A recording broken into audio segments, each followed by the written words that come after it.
Looking for something delicious to eat na may vegan, vegetarian at meat option sa Paliton Beach? Tara, pag-usapan natin yan. Mayong adlaw, this is J. Perpetual Kid at tara!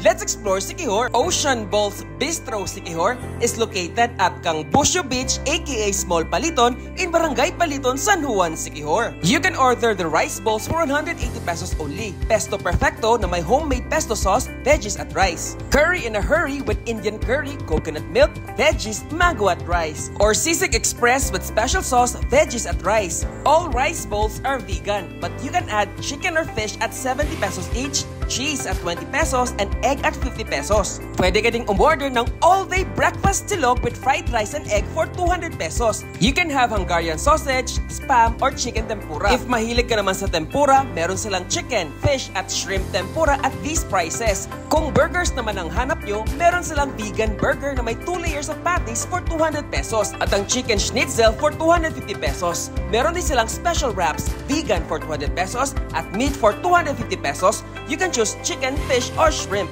For more details, please check their official Facebook page. Again, this is J. Perpetual Kid, and we explored a food stall serving delicious food with vegan, vegetarian, at meat options sa may Cangbusyo Beach.